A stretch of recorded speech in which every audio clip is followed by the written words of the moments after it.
learning experience design is a mindset, but it's also a process and a set of principles and tools as well.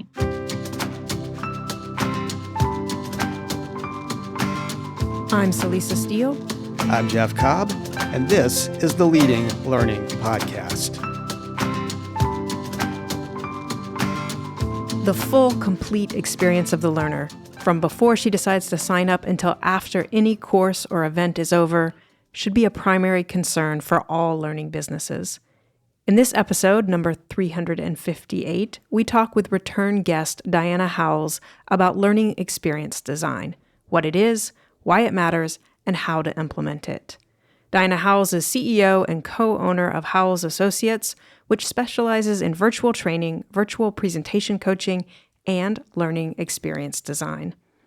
Diana and Jeff talk about evidence-based practice, the 4 dimensions of learning, the cognitive, emotional, social, and behavioral, learner personas, journey mapping, social proof, and the importance of feed forward, not just feedback.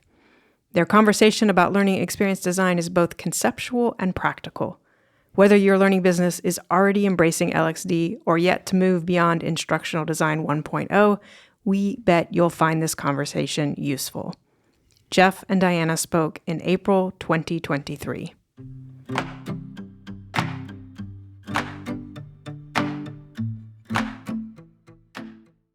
I think it's probably useful upfront to define learning experience design. It's been a somewhat buzzy term out there for a while, and I know it can have somewhat different meanings depending on who's saying it. So what do you mean when you talk about learning experience design? Well, you know what's really funny, Jeff, is I have yet to see a definition of learning experience design that does not use the word experience in the definition. It's so hard to define it without saying that word. But yeah, let's talk about this. So I would say learning experience design, or let's talk about instructional design first.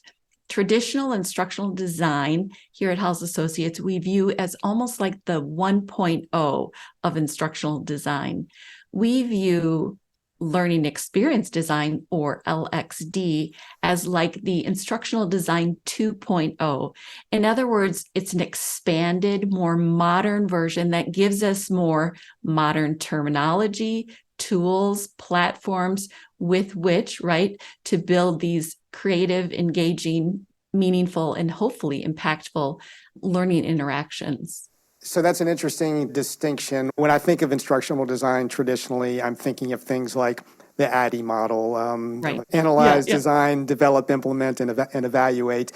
What's different about learning experience design? Is ADDIE gone? How do you kind of go about this instructional design 2.0? Yeah, it's a great question. You know, a lot of learning experience design does incorporate things like iterative design and more collaboration with users and stakeholders and learners on the front end. So it is more akin to something like Michael Allen's SAM, which is the successive approximation model, right? So rapid prototyping, iterative, and bringing in feedback and input from the beginning. So we see more of that. And certainly ADDIE still has a place, but we're seeing more of the progression to kind of that agile movement forward. And so when I think about learning experience design, it's really kind of this holistic approach.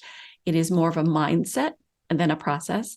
And really it's learner-centered and task-centered for a learning solution. And it really ideally integrates the cognitive, the emotional, the social, and the behavioral dimensions of learning. Now, I definitely want to come back to that because that seems very important to this. I know it's something that you write and talk about relative to learning experience design. But before we get there, why has LXD become such a focus? Why is it a buzz term? What needed to be corrected, I guess, basically? What needed to evolve? That's a great question, Jeff. And I'm sure our listeners too are thinking of lots of things. What comes to my mind is, you know, we really had this sort of introduction to this idea of user experience design back with Apple in the 1990s. And then we saw that grow, and we saw in the healthcare industry, we started talking about patient experience. And then we see now customer experience, CX, the voice of the customer. And it's just right? Grown and grown. And so now learner experience really encompasses, well, what is that experience? We really ideally want to help improve, right, that experience the learner has while they're learning. And I think, with our listeners, the learner typically is the customer. So when you're Yeah. doing learning experience, you're also doing customer experience and obviously user experience as well. So experience everywhere, it seems like these days. And how does this relate to, I know there's this whole field of design thinking out there Right. that, connects into user experience design and all of the other types of design. How does design thinking factor into learning experience design? Yeah, I love that question. So I wrote a book called Next Level Virtual Training, Advance Your Facilitation. And I've devoted a whole chapter 2, to learning experience design as it relates to virtual training. But in that chapter, I also talk about, at least here at Howles Associates, we see the influence on learning experience design from at least 3 main streams. One of those being the one you just mentioned, Jeff, which is design thinking. Another one being user experience design. And a third one that we're calling evidence-based practice, which is really more of this broad term, which encompasses cognitive neuroscience and the learning sciences and psychology and evidence-based research, right? So all of that together. But if we look back at user experience design, right, we have the great benefit of looking at user testing and again, wanting to improve the user's experience with the technology. In design thinking, we really bring in these influences, if you will, about empathy, learner empathy, user empathy, and also including learners in our context on the front end, bringing them in, inviting them into the design process where they can speak into designs when they're still rough and not yet crafted or finalized, but just get those ideas. And again, that speaks back to what we talked about before, Jeff, with that iterative design, rapid, successive attempts to keep improving very quickly, but getting that feedback early on, which here at Howles Associates, we like to call feed forward, because sometimes feedback comes too late. So we're asking for feed forward very early on and ideally throughout. We hear again and again across so many different aspects of the learning business just how important it is to get that, as you said, feed forward early in the process, to really be engaged with your prospective users, with your actual users, and find out how they're thinking about things, what they would want to do in a particular situation, what kind of outcomes they're looking for, and to factor that in. Because we all know the whole, if you build it, they will come problem that so many organizations have faced over time, and they just don't come. And that's often because they have not really been consulted on what it is they wanted in the first place. That's exactly right. Yeah, I like that evidence-based aspect of it, as you were saying, too, because when you think about what most of the evidence about learning says, it's that learning is active, learning takes effort, learning involves the learner really engaging and doing things, and that may mean, cognitively doing things like reflecting, but it's not a passive experience. And I think of, learning experience design is oriented more towards the active, towards really getting, as you said, it's learner-centric, the learner is engaged in the process. Absolutely agree. And, if we really were to summarize it in a nutshell, I would say learning experience design, we are leaning into, right, the experience the learner is having while they're learning, not the content they are consuming. We're grateful to Thinkific for sponsoring the Leading Learning podcast. At Leading Learning, we believe reach, revenue, and impact are essential for all learning businesses. Thinkific Plus is a new generation platform purpose-built to help growing businesses scale revenue. With Thinkific Plus, you can generate monthly recurring revenue through course subscriptions and membership programs, sell multiple seats for your learning products to a single buyer, suggest additional products in the learning flow to increase sales, and go global with 0% transaction fees and payments accepted in over 100 countries. Coastal Drone Co. uses Thinkific Plus to sell online courses, memberships, and certifications to those looking to fly drones in Canada. Since converting its training materials into online courses on Thinkific Plus, Coastal Drone Co. has scaled its business, earning more income, training more people, and positioning itself as a leading educator in the Canadian drone industry. Right now, as a Leading Learning listener, you can get a free month of Thinkific Plus by going to our special URL, thinkific.com/learning.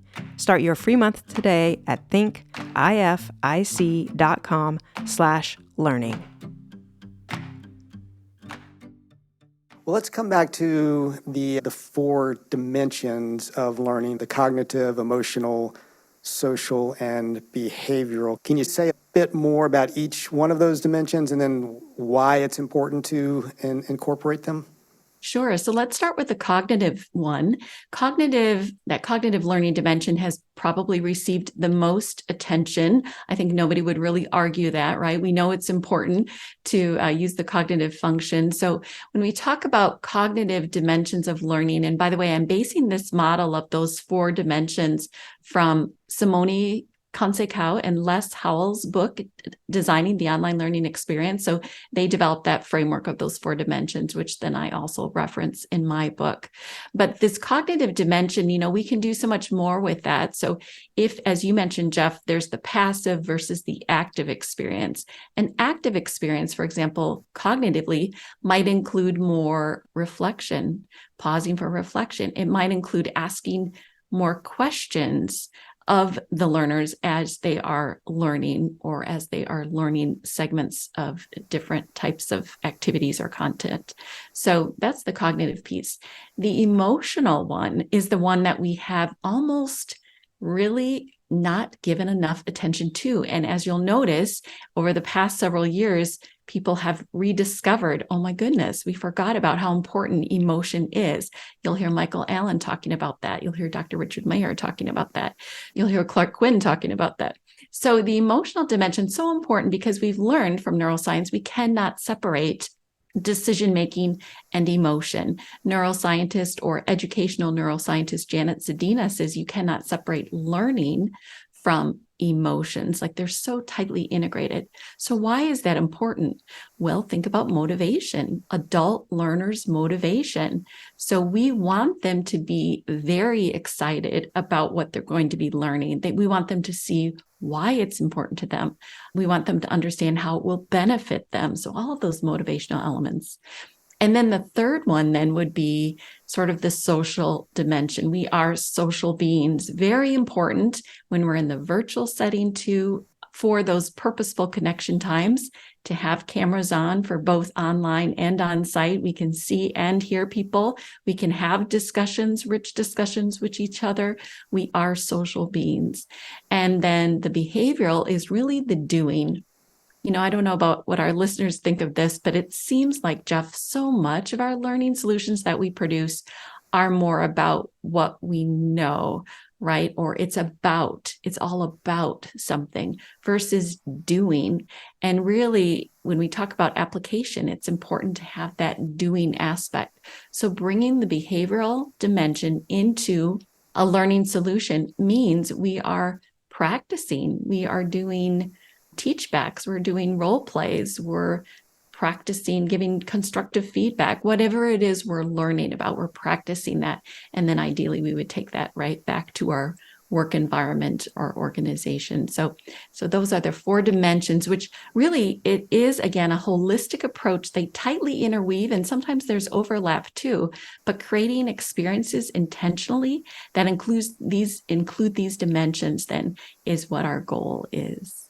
And you've already started to point to this a bit in what you're saying about the dimensions, kind of how this actually, plays out, the sorts of things you do to tap into these different dimensions. But I was wondering if we could do almost kind of an Exhibit A, Exhibit B sort of thing here, where Exhibit A is your sort of prototypical old-style learning intervention, and it's probably telling that they're often called interventions in the old style way of doing things. But think of and I know you do a lot with live virtual type training. So let's say it's that, and It's sort of your standard.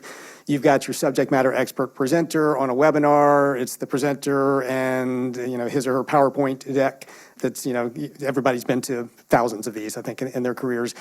What does that look like if you apply LXD principles and make sure you're addressing those four dimensions? So how, moving from that Exhibit A traditional to an Exhibit B that is much more ideal. I love it. Let's do it. All right, everybody. So Exhibit A, we would have just that traditional webinar. So this is one to many. It's very didactic, right? And we're really thinking about it being content centric. So this facilitator probably doing lecturette, very little interaction, maybe a few polls if it's done through the virtual training venue, but mainly lecture. And so you look at the learners and they're very passive, right? So more sit and get. And let's say that was about virtual training. So you basically have an expert telling others what helps to be a skilled virtual facilitator, but passive audience. All right, so Exhibit B, let's transition to that. There, instead of content-centric, learner-centric, but also task-centric, because it's still about reaching our goals and outcomes.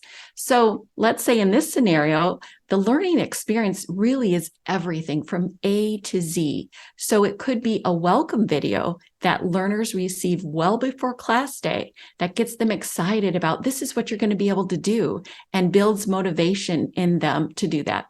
And then on class day, when we talk about the objectives, you have those designed learning objectives that drive your design, but then you convert them into questions that are more motivating for your learners. So you keep the traditional objectives for you and your design, but then we translate them into something that's more motivational statements, right, for them. And then as we go through the learning, we do teach back. So they're practicing how to facilitate and get feedback.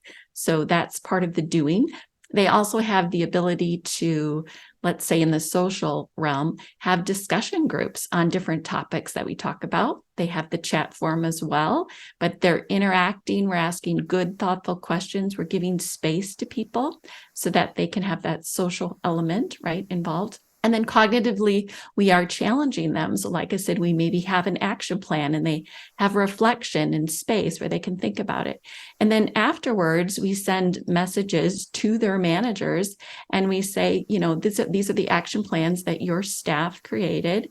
And please meet with them in the next 2 weeks to talk about how they can execute their action plans and let them know how you can support them. And here's some prompts, by the way, that may be helpful when you have these discussions. So you really see the contrast, right, of how it's more integrated and expanded. So LXD, the way we talk about it at Howles Associates, we're incorporating those dimensions, right, of being able to think about it, feel about it, interact with others socially, and do something.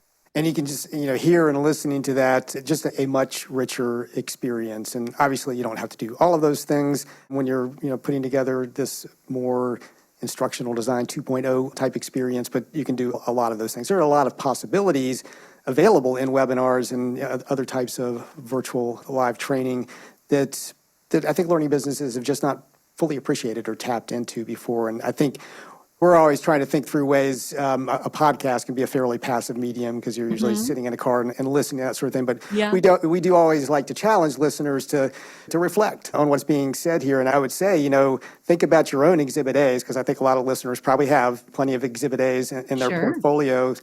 And think about some of those Exhibit B characteristics that you could potentially take advantage of. Look at them as opportunities for your learning experiences. And for listeners, if you have to stop and rewind and listen to that again, or you'll be able to go to the episode page for this episode and look at the transcript there and see everything Diana just said. But don't just sit there passively. Think about what you can actually do with what we're discussing here around that more ideal learning experience.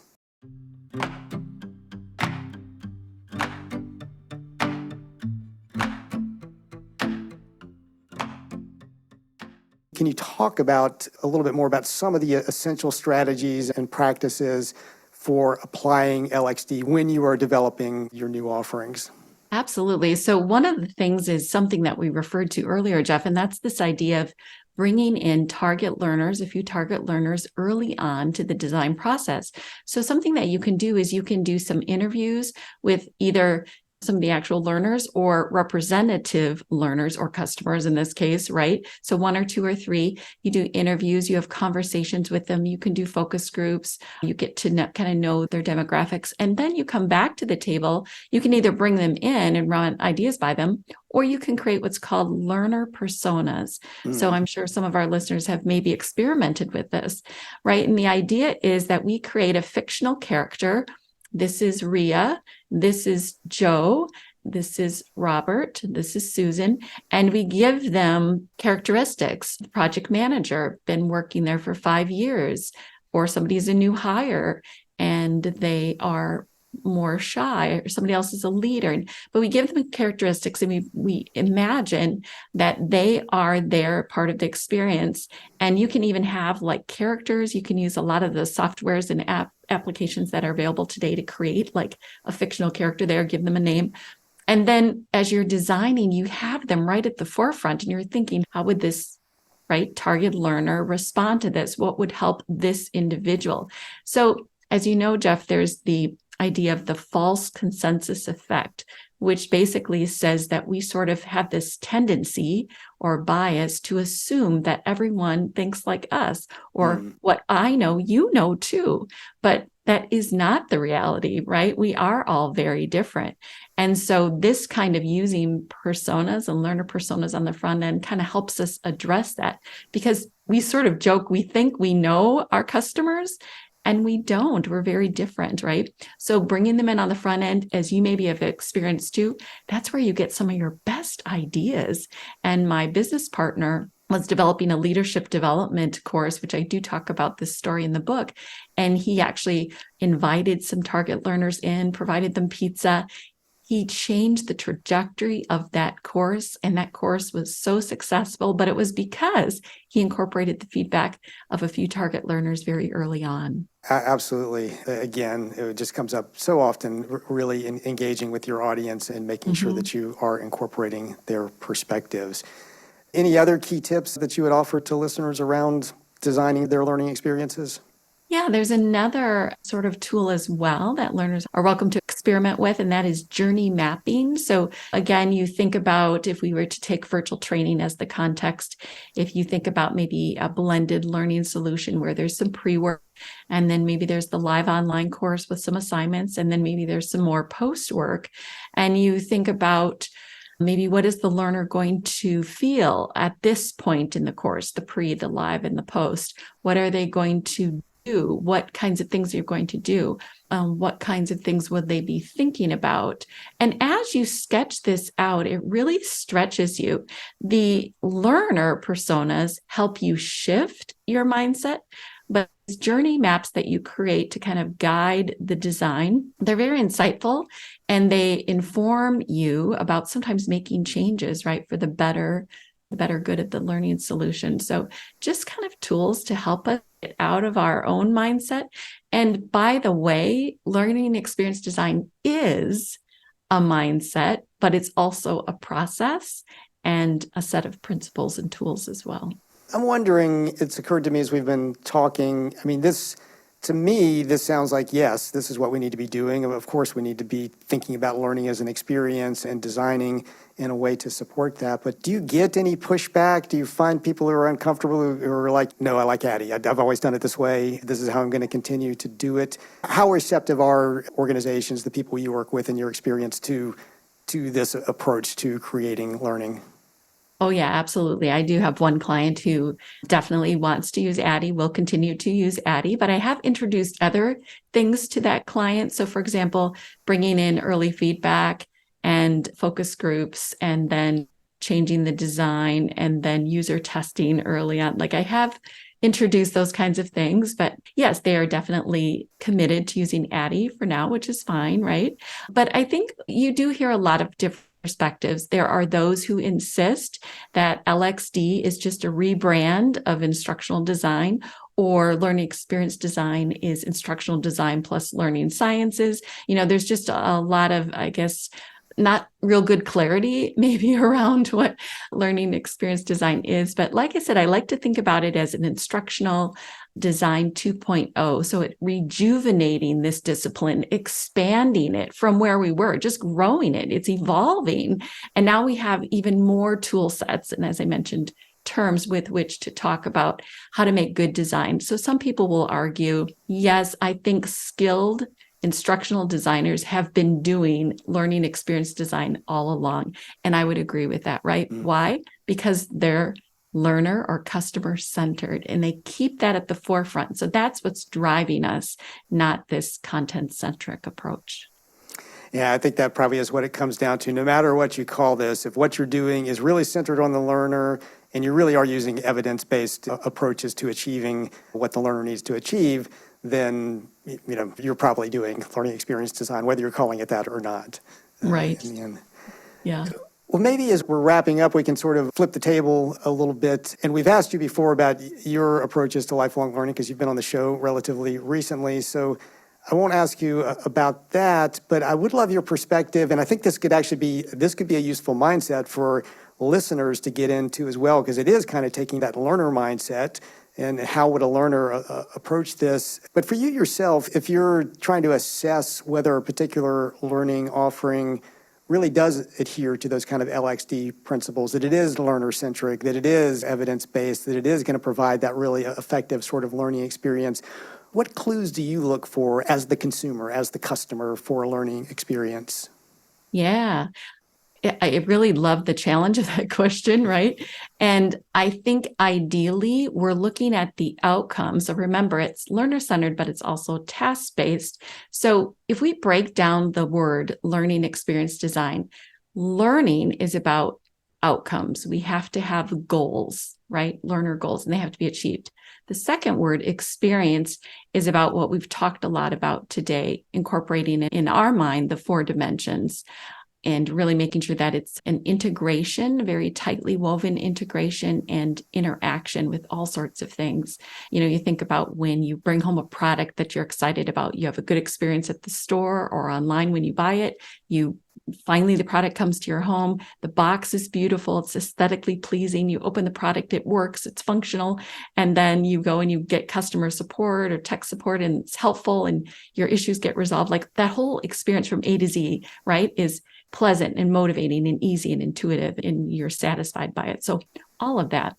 And then the last word, design. So this idea of creating and building something, and we're putting more emphasis on kind of that design part right up front, because sometimes we think about development as the bigger chunk, but actually design is where we need to be front loading it, because in a sense, we go slower to go faster up front. If we go slower, we go faster.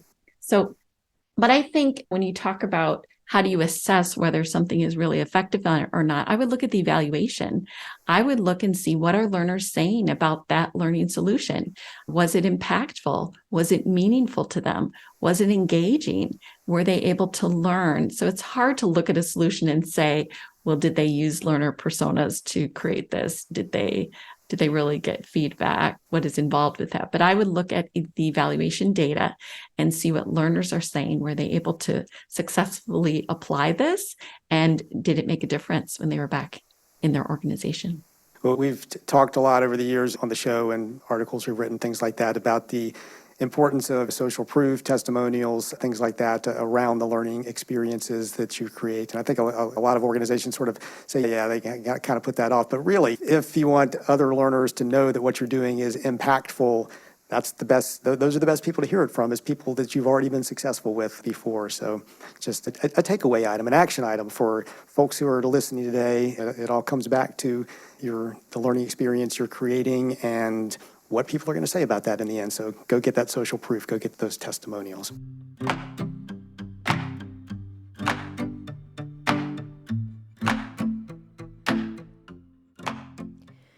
Diana Howles is author of Next Level Virtual Training, Advance Your Facilitation, and CEO of Howles Associates, which specializes in virtual training, virtual presentation coaching, and learning experience design. In the show notes for this episode at leadinglearning.com/episode 358, you'll find a link to the Howles Associate website where you can learn more about Diana's work and her Next Level virtual training book.